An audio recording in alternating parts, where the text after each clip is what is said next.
got to reorder priorities. Then you've got to reevaluate relationships. Why? Because there are people in your life, in your space, that see greatness in you that you don't even see in yourself. Hallelujah. And have what you need and won't give it to you. That's for sure. But that's okay. Because God always has a backup plan. And some of us would rather be dysfunctional with something than whole with nothing. So we're afraid to let go of relationships that are not working for fear of that God does not have something else in store for us. But I'm here tonight to tell you it's already looking better. And that something else might not necessarily be a different person. That someone else can be the same person who can be transformed by the renewing of his or her mind according to the prayer of faith that you pray.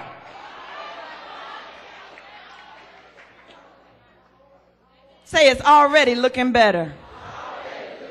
You've got to reorder priorities. You've got to reevaluate relationships.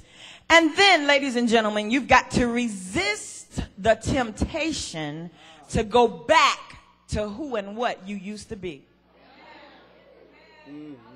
Because when times get hard, it is easy for us to fall back to what's familiar.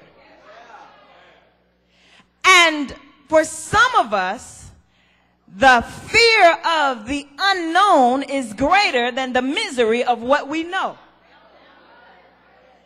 That's why God says tonight, you've got to take this walk. Say this walk.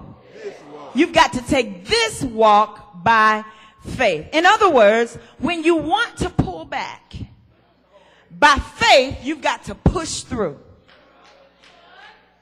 You got to crash through when you want to quit. Because you're almost out. You're almost out. You're this close. Just look at your neighbor and say, you are this close. Mm-hmm. It's already looking better. It's already looking better. Well, what is better? What are you this close to? I'm going to tell you. You are this close to superior in quality. That's why God is purging you and pruning you and stretching you and squeezing you and pulling you and pushing you, because he's refining you and making room for better. Better meaning superior in quality. Better also means more virtuous. Better also means larger. Better also means healthier than before. It's already looking better. Better means to a greater degree. Well, how do you manifest better? You've got to surrender your expectations to God's intention. Then you've got to engage God in every opportunity that he presents to you. How many opportunities do we walk by on a daily basis because it doesn't look like what we think it should look like? And it's not packaged in what we think the packaging should look like. So our prayer by faith becomes, Lord, sensitize me to every opportunity that you put in my path on a daily basis. Then you've got to know that things are different right now. Say they're different right now. Another thing we've got to do is you've got to live while you wait on the fullness to manifest. Some of us are stuck and waiting for God to do the big thing. So we won't go on that vacation. We won't apply for that job. We won't go back to school. We won't do something different. But God says to us tonight, live while you wait. Because he comes that we might have life and life more abundantly now.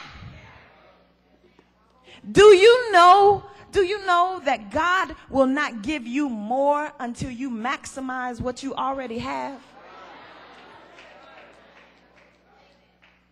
And we keep asking God for more.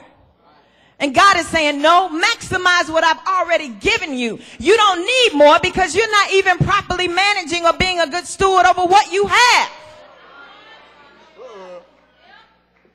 He only needs you to have more for his glory when you have proven that you are a good steward with what he has already given you. That's right. After that, you've got to take some risks. In order to get to better, you've got to do some things you haven't done before.